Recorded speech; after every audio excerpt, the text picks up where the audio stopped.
Par cette vidéo, nous abordons la seconde partie du programme relative à la structure et propriétés des molécules.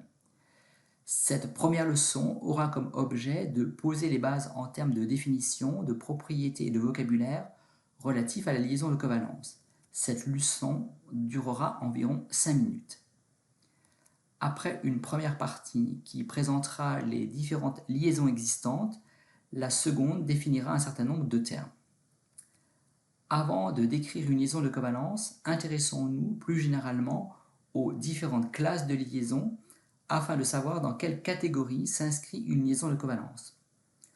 On retiendra tout d'abord les deux grandes catégories de liaisons chimiques, à savoir celles qui lient les molécules entre elles, ce sont les liaisons dites intermoléculaires, par opposition aux liaisons dans les molécules, liaisons dites intramoléculaires. On retiendra que les liaisons intermoléculaires sont des interactions faibles, tandis que la liaison intramoléculaire sont des interactions fortes. Dans la catégorie des liaisons intermoléculaires, on distingue deux types, les liaisons dites de Van der Waals d'une part et les liaisons hydrogène d'autre part. Ce sont ces dernières qui interviennent dans la structure, par exemple, de la double hélice d'ADN. Quant aux liaisons intramoléculaires, on les classe en trois catégories. La liaison ionique qui lie des ions dans les composés ioniques, la liaison métallique qui lie des atomes métalliques dans un métal, et la liaison de covalence qui lie des atomes non métalliques dans une molécule. Et c'est cette dernière catégorie, la liaison intramoléculaire, nommée liaison de covalence, qui va être le sujet de ce troisième chapitre de cours. Vous devez être capable de connaître ce schéma afin d'être susceptible de nommer les différentes catégories de liaisons chimiques et de citer pour chacune d'elles les différents types qui y sont rattachés. Une liaison de covalence est donc une liaison chimique intramoléculaire qui intervient dans les molécules.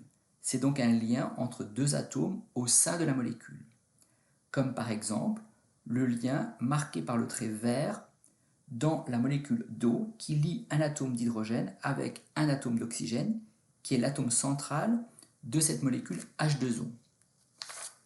Une liaison de covalence est caractérisée par deux paramètres physico-chimiques, à savoir sa longueur, qui est de 0,96 angstrom pour la liaison OH dans la molécule d'eau, et le second paramètre est l'énergie de la liaison, de 460 kJ par litre pour la liaison OH dans la molécule d'H2O. Nous étudierons successivement différents modèles théoriques pour décrire cette liaison de covalence. Nous retiendrons comme définition de la liaison de covalence que c'est une liaison constituée par un doublet d'électrons, nommé aussi paire d'électrons, doublet d'électrons mis en commun entre deux atomes AB qui se lient entre eux pour former cette liaison de covalence AB, symbolisée par ce trait plein entre A et B, qui représente ce doublet d'électrons partagés. On distinguera la liaison de covalence simple nommée liaison simple, et d'autre part, les liaisons de covalence multiples, qui sont au nombre de 2, la liaison de covalence double et la liaison triple. La liaison simple est représentée par un trait, la liaison double par deux traits superposés, et la triple par trois traits, comme le montre ce dernier schéma à droite. Chaque trait dans ces trois représentations représente un doublet d'électrons partagé. Vous êtes maintenant capable d'identifier également dans une molécule deux types de doublets d'électrons, à savoir le cas de doublet d'électrons dit partagé entre deux atomes, doublet d'électrons qui constitue la liaison de covalence, ce type de doublet d'électrons est dit liant. À distinguer des doublets d'électrons notés ici en trait vert qui sont des doublets non partagés, contrairement aux doublets liants. Un doublet d'électrons non partagé, dit également doublet non liant, appartient en propre à un seul atome.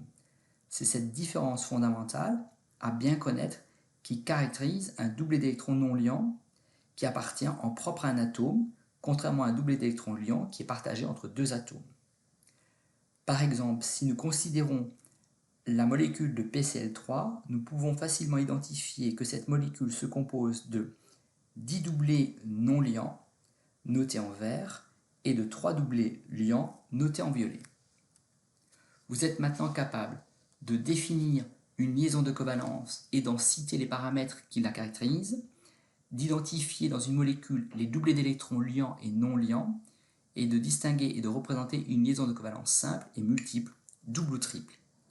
La prochaine leçon s'attachera à décrire une méthode afin d'établir ce que l'on nommera la structure de Lewis d'une molécule.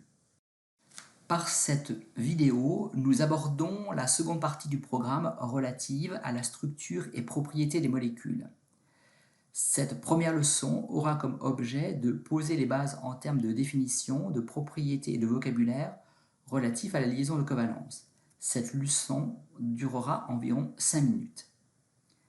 Après une première partie qui présentera les différentes liaisons existantes, la seconde définira un certain nombre de termes. Avant de décrire une liaison de covalence, intéressons-nous plus généralement aux différentes classes de liaisons afin de savoir dans quelle catégorie s'inscrit une liaison de covalence. On retiendra tout d'abord les deux grandes catégories de liaisons chimiques, à savoir celles qui lient les molécules entre elles, ce sont les liaisons dites intermoléculaires, par opposition aux liaisons dans les molécules, liaisons dites intramoléculaires. On retiendra que les liaisons intermoléculaires sont des interactions faibles, tandis que la liaison intramoléculaire sont des interactions fortes. Dans la catégorie des liaisons intermoléculaires, on distingue deux types, les liaisons dites de Van der Waals d'une part et les liaisons hydrogènes d'autre part. Ce sont ces dernières qui interviennent dans la structure, par exemple, de la double hélice d'ADN. Quant aux liaisons intramoléculaires, on les classe en trois catégories. La liaison ionique qui lie des ions dans les composés ioniques, la liaison métallique qui lie des atomes métalliques dans un métal, et la liaison de covalence qui lie des atomes non métalliques dans une molécule. Et c'est cette dernière catégorie, la liaison intramoléculaire, nommée liaison de covalence, qui va être le sujet de ce troisième chapitre de cours. Vous devez être capable de connaître ce schéma afin d'être susceptible de nommer les différentes catégories de liaisons chimiques et de citer pour chacune d'elles les différents types qui y sont rattachés. Une liaison de covalence est donc une liaison chimique intramoléculaire qui intervient dans les molécules. C'est donc un lien entre deux atomes au sein de la molécule. Comme par exemple le lien marqué par le trait vert dans la molécule d'eau qui lie un atome d'hydrogène avec un atome d'oxygène qui est l'atome central de cette molécule H2O. Une liaison de covalence est caractérisée par deux paramètres physico-chimiques, à savoir sa longueur, qui est de 0,96 angstrom pour la liaison OH dans la molécule d'eau, et le second paramètre est l'énergie de la liaison, de 460 kJ par litre pour la liaison OH dans la molécule d'H2O. Nous étudierons successivement différents modèles théoriques pour décrire cette liaison de covalence. Nous retiendrons comme définition de la liaison de covalence que c'est une liaison constituée par un doublet d'électrons, nommé aussi paire d'électrons, doublet d'électrons mis en commun entre deux atomes AB qui se lient entre eux pour former cette liaison de covalence AB symbolisée par ce trait plein entre A et B qui représente ce doublet d'électrons partagé. On distinguera la liaison de covalence simple nommée liaison simple et d'autre part les liaisons de covalence multiples qui sont au nombre de 2, la liaison de covalence double et la liaison triple. La liaison simple est représentée par un trait, la liaison double par deux traits superposés et la triple par trois traits comme le montre ce dernier schéma à droite. Chaque trait dans ces trois représentations représente un doublet d'électrons partagé. Vous êtes maintenant capable d'identifier également dans une molécule deux types de doublets d'électrons, à savoir le cas de doublet d'électrons dit partagé entre deux atomes, doublet d'électrons qui constitue la liaison de covalence, ce type de doublet d'électrons est dit liant. À distinguer des doublets d'électrons notés ici en trait vert qui sont des doublets non partagés, contrairement au doublé liant. Un doublé d'électrons non partagé, dit également doublé non liant, appartient en propre à un seul atome.